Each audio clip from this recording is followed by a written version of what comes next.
the girl Victoria, back to you with another review for Married at First Sight, Season 16, Episode 24, Nashville Reunion, Part 1. Now, I know 2 weeks ago I said if I thought the tell-all was good, I was going to review it. Clearly, you see I didn't review it because there was nothing to review, okay? Everybody's doing the same old thing. People making excuses for what they done said on TV and whatnot. You have people, Lindsay, it was a Lindsay show because she had something to say about everybody on her cast. And, sticking up for people that wasn't even there. We don't care for Noy, Lindsay. We don't care for you. I'm not going to be discussing about Lindsay because she was just a train wreck. Always got to start drama no matter where, when, why, how. So for those reasons, I'm not even going to do a review because I'm not going to get my blood pressure up for high over someone who's very irrelevant to me. So I didn't review it. So sorry. I would have made some jokey jokes, but, for me, I wasn't there mentally to be doing all that because I'm still trying to just get done with this damn season as it is. So without further ado, we're going to start where they done started. Kevin Frazier is the host. He's always the host. Ain't nothing else new. I feel like he wore the same suit for every reunion, for every season. Okay. Everybody, they looked great, except for Dom. I'm sorry, Dom. I just wasn't really feeling your hairstyle or your outfit. But everybody else looked good, in my personal opinion.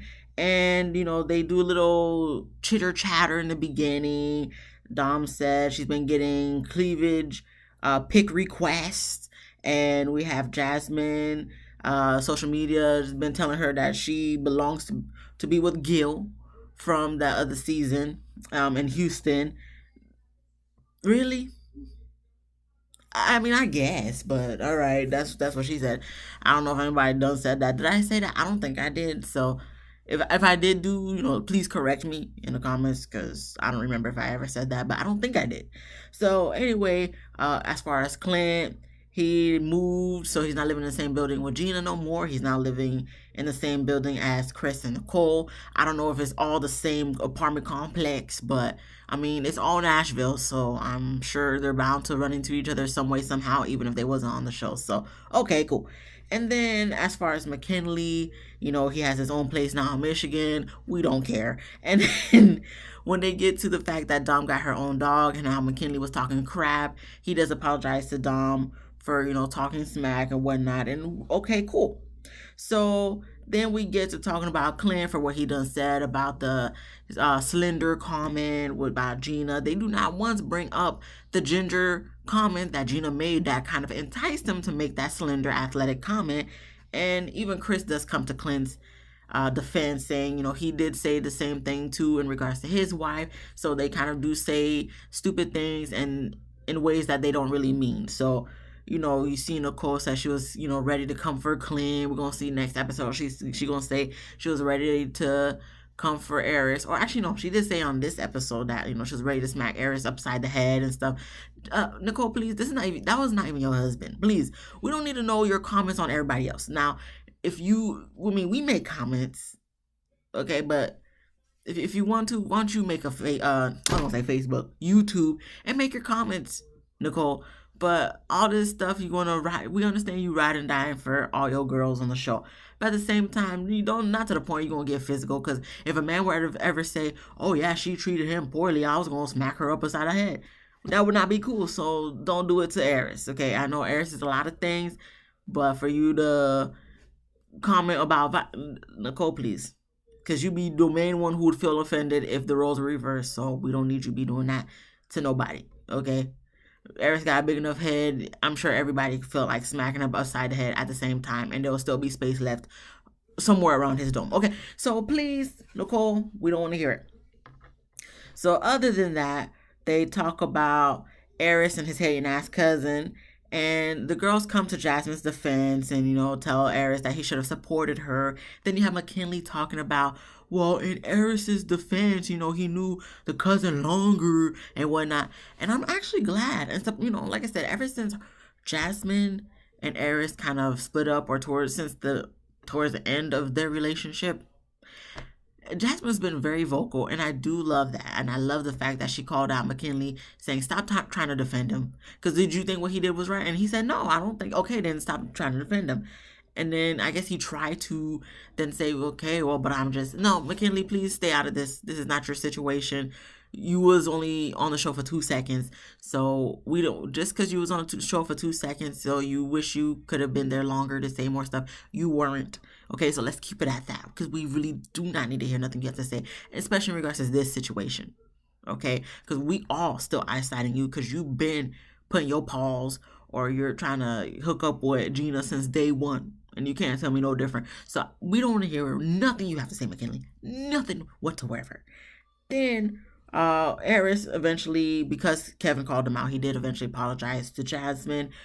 Okay, thanks. Anyway, when we get to the couple sitting down with Kevin Frazier, of course, Jasmine and Eris, they go first. And I just have to say, I love Jasmine's dress. Her dress was immaculate. I feel like she was always a beautiful girl to me, but I feel like after being with Eris and all he done put her through, like she just had a glow up. Since Clint don't know what a glow up is, Jasmine is glow up. She was already glowed up, but I feel like she glowed up even more after the fact of being and dealing with Eris. So they sit down to talk with Kevin, and Kevin wants to know what was the issue that of Eris not liking Jasmine. He said he can't say it on live TV. They had private conversations off camera. He don't want to bring it out because if he brings it out, then they really gonna put him, chain him to the fence or whatever they said, nail him to the cross, whatnot. And I'm just really curious, Eris, what the hell did you say? Because I feel like you was on some fugazi stuff. You had to have like really said something. And not even what you had said, but what was Jasmine's reaction? Because I feel like if you saying something so bad to the fact that you can't even tell nobody else but Jasmine behind closed doors, Jasmine, how did that make you feel? Because it felt like he really said something that was like some off the wall type stuff. Because he's always saying off the wall type stuff. So I'm sorry for you, Jasmine, because they really dealt you a bad hand in this one. And I mean, I guess we'll never find out, but I feel like maybe eventually one day we'll find out. Because people be nosy. People be, like Nicole, they be finding out things. So maybe somebody will find out one day. Maybe Mass Pants will find out from an insider and let us know on Instagram. Anyway, anything else? There was not really much to take from them, but it seems that Jasmine, her little boy toy that she brought on, that she didn't want us to see his face. I guess they're dating now. Eris is not dating nobody, but he's open to dating, but he's single. He never went on a second date with that one Kendra girl. Okay, cool. It didn't really seem like y'all made it seem like you were vibing, but to me personally, it didn't seem like you were vibing. So I'm not surprised you guys didn't have no second date. And then they even brought up going back to him not being attracted to Jasmine. Kevin brought up the fact that, hey, listen, we got your casting tape. Okay, so you said that, you did like Serena, but Zendaya was too skinny. So I guess he tried to deny saying that he said that, but come to find out when Pastor Cal was saying, okay, Serena, he said, yeah, that's his type. And when they said Zendaya, he said, no, she's too skinny. So I guess they was trying to make the fact that Jasmine's in between. Okay, but he said he likes Serena. In between is not good enough for him, clearly. Listen, I guess Eris is just a specific person. So we're not going to really keep going back and forth with the same situation over and over. We dealt enough with that, Kevin, during the season. So we don't need you dragging this out. Because that's exactly what he was doing. Dragging this out. Anyway, when they get to him talking about saying off the wall type stuff, and I guess when he's over it with the cameras and whatnot, that's why he'll say it. And I guess he made mention that he wants an open marriage. And after the cameras done left for the day, he told Jasmine he was just joking.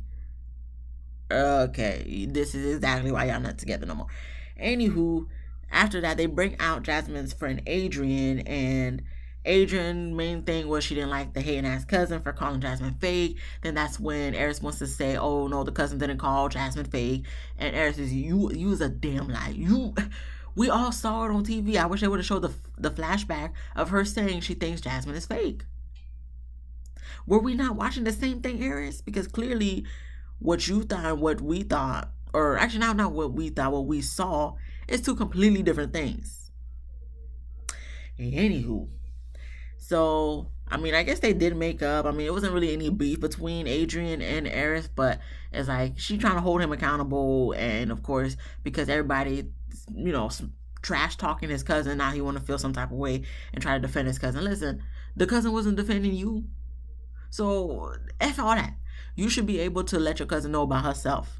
Just like she was so bold to tell Jasmine about herself when she don't even know Jasmine. Just based off perception and just knowing because she was a pageant girl. So, oh, now all her answers are so perfect. It's like a pageant girl. Like, shut up. Shut up. We don't want to hear none of that. Anyway, anything else to take from them? Not really.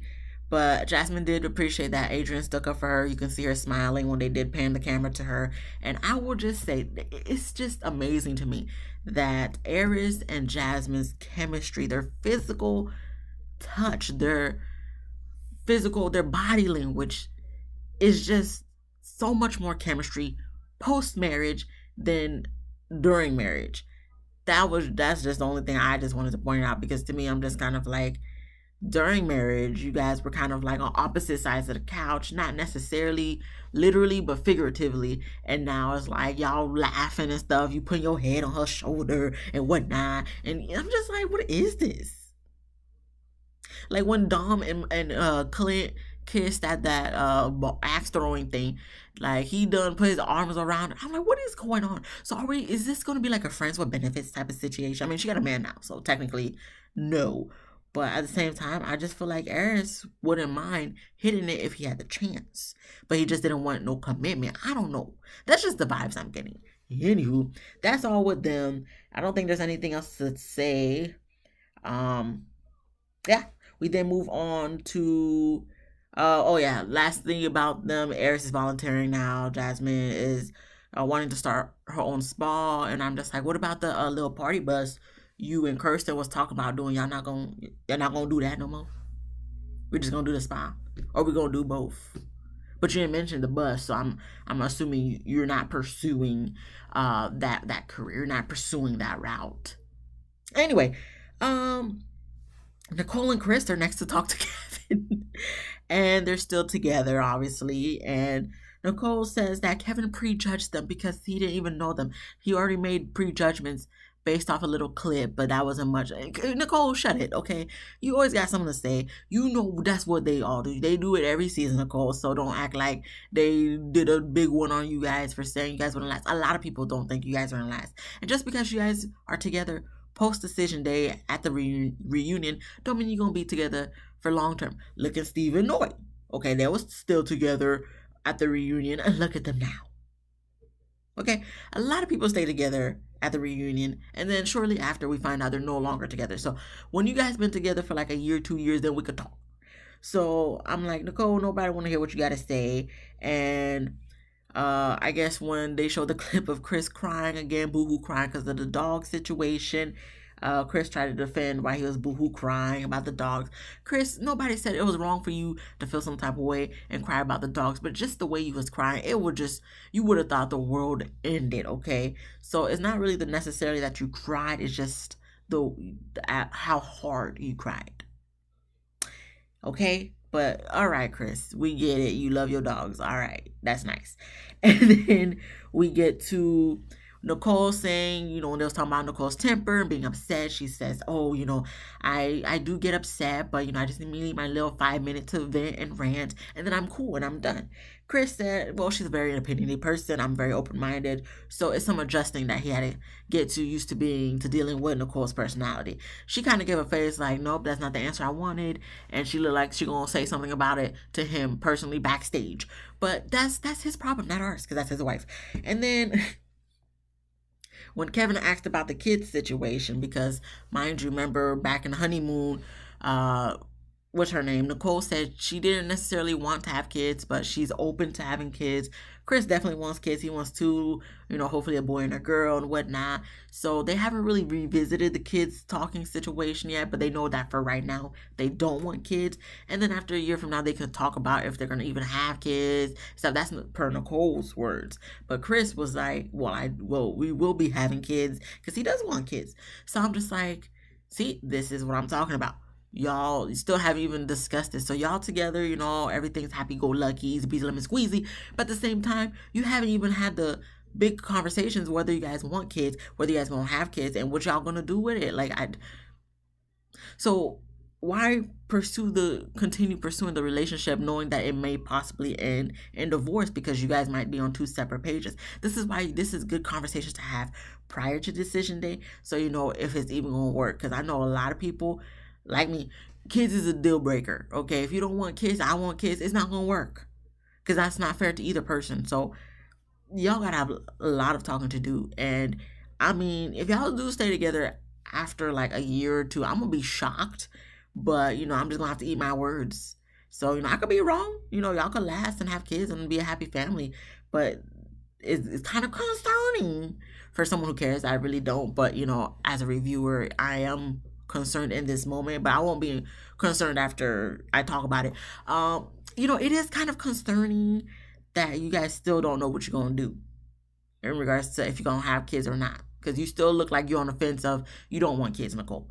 So if that's the case, you need to let homeboy know, and y'all just be on your happy-go-lucky way, separate. So other than that, Kevin lets Nicole and Chris know that this is why Married at First Sight is still here, because they are proof that Married at First Sight works. Proof is a stretch, Kevin, because per the statistics of the show, ain't no proof in the world. Okay, the percentage of successful marriages for this show, that doesn't prove nothing. This is 1 out of 5. And their relationship, I just feel like they're just content, complacent with their situation.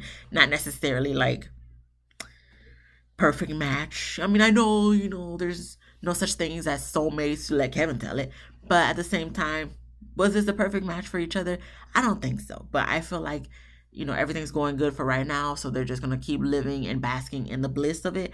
But when push come to shove, I mean, who's to say ain't something else not going to happen? I don't know. So if you say so, Kevin, but we already know all that's a facade. Producers probably made you say that, whatever.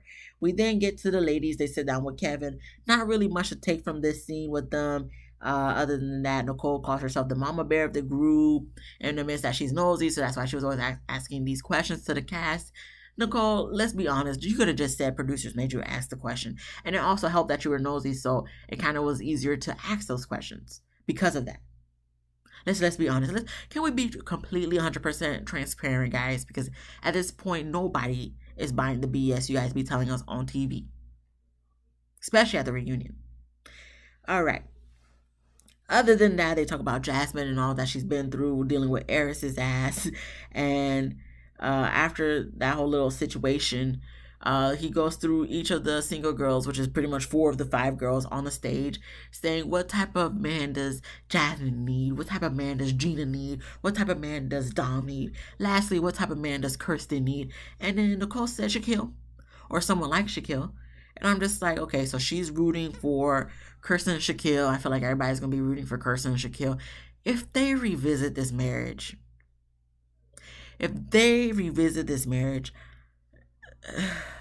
I mean, if they had a couples cam, I would watch, obviously.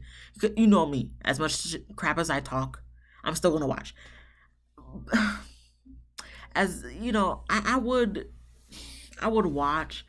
But at the same time, if they're not going to be on no couples cam, and I don't think couples cam is ever coming back, unfortunately, keep me out of it, okay? I'm not going to go through this roller coaster with y'all again. So if y'all decide to try it again, you know, round the block or whatever, however y'all say, that's fine. Okay, that's y'all prerogative. That's what y'all want to do. That's cool. But I'm just not going to be invested. Okay, if I see something on Mass Fans, okay, cool. But I'm not going to be looking for y'all, is what I'm trying to say. Because I don't be checking for nobody. Anyway, then we have Gina and Clint. They sit down with Kevin. So Gina says Clint has swag now because of his little haircut and his outfit. His hair looks a little darker. So I feel like it's just because his gingery features aren't poking out at the moment. So he looks like he has swag. Why? Listen, you guys don't listen to me. I've been asked you guys, retire this word. Please retire this word. But we still talking about this word. We still using this word, Gina. I was going to say Clint, but Gina. Kevin talking about, you know, they mentioned this glow up. Clint don't even know what that means.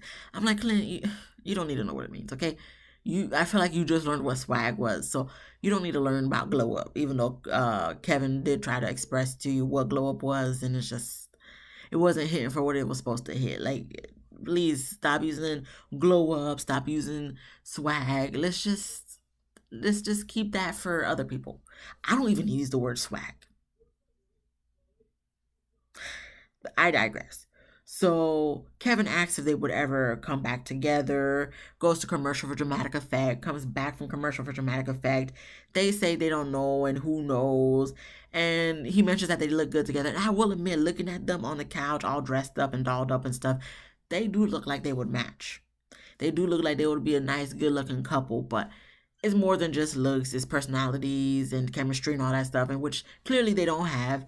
They just seem like they'll just be good friends, which they have been, so they say, and all that stuff. So let's just let bygones be bygones. Kevin does this every season with almost every couples.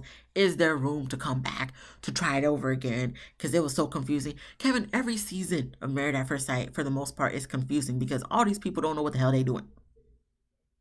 Understandably so, because I don't think I would know what I would be doing if I was on this damn show. But Kevin, every season is confusing. All these people is confusing because all these people be doing all these random stuff, and one person is this, one person is that. So they do this on purpose, Kevin. You know this. So stop trying to make it seem like you just genuinely just in shock and stuff, like you don't know how it works. Okay, you be there. You know how to produce this work. Okay. I wouldn't be surprised if he wasn't sitting down with the editor as they go through and put together the clips of how they put it in order and whatnot. So let's stop the fugaziness and let's be 100% authentic, transparent of what's be going on. That's what I need. I just need one episode of behind the scenes of what really be going down. I think that would be very informational and beneficial for all of us. So other than that, anything else to really take from that? No, Clint is dating someone and Gina is single but ready for marriage. That's nice. So lastly, we get to Kirsten and Shaquille. They come to sit down to talk with Kevin. Shaquille's back in therapy, which is great. For the most part, I feel like a lot of people need therapy, not just for a short period of time, but for a long period of time. So I'm glad that Shaquille realized that himself, hopefully, and went back willingly by himself. And it looks like Kirsten and Shaquille, they do kind of converse and be cordial per Kirsten's words, but like they're not where they used to be, obviously. So they both admit their faults in the relationship. And Shaquille, because Kevin asked what was the real reason that he decided not to continue the marriage with Kirsten, he lets us know a prophet, like one of the pastors or whatnot, called him and gave him a message to be selfish and choose himself. Kevin called the BS. I called the BS. I'm sure Twitter called the BS, even though I wasn't looking on Twitter tonight. I know Kirsten called the BS in her head. Everybody in America and the world called BS. A prophet? Okay, I'm not saying that it can't be true, but at the same time, it kind of seems like a stretch, Shaquille. Okay, that's you pulling any excuse out your booty hole. That's what it seemed like to me. And then he says, oh, he doesn't feel like him and Kirsten were soulmates. Another excuse number two. Excuse number two. So first it was the prophet. Now you didn't feel like you guys were soulmates. And Kevin was like, well, a lot of people, married people, they don't feel like it's their soulmates. But as time progresses and they get more entwined with each other and all, he don't say this word for word, I'm just paraphrasing. Then, eventually it's like their other half, their better half, all that stuff. So then we get to the nitty gritty. Kirsten does mention him crying again. Okay, Kirsten loves to mention that he cried. Whatever. But we get to the nitty gritty of Shaquille saying he didn't think he was good enough for Kirsten. So now Kevin asks him if he regrets his decision, and that's where the episode ends. And we're going to find out next week that he probably going to say yes. He regrets his decision. And for me, I'm just like, aha. So you were so hard on her because you didn't feel like you were good enough, so you then in turn try to make yourself feel like you were good enough, maybe better than her, that she had to jump through hoops to like you because, like you said, you had to break down her walls, and because you broke down her walls, your walls went up. So you made her kind of jump through hoops so she could feel the way you felt when you jumped through hoops to bring her walls down. Is that what it is? I ain't no therapist. I ain't not no counselor, to be knowing all this stuff. But this is what's working in my brain to think of, like, is this what he was feeling and thinking and whatnot? So I guess we'll find out next week.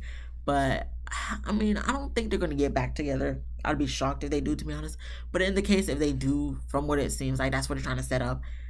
Kudos to you guys. Good luck, because y'all need to figure this out after, with no cameras around. And hopefully, if you guys do decide to run the block again, kudos to you guys.